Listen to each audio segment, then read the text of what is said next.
प्रसन्नाङ्गरागं प्रभाकाञ्चनाङ्गं जगद्भीतिशौर्यं तुषाराद्रिधैर्यं तृणीभूतहेतिं रणोद्यद्विभूतिं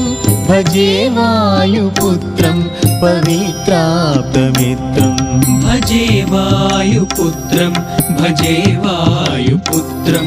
भजे वायुपुत्रं भजे वायुपुत्रम्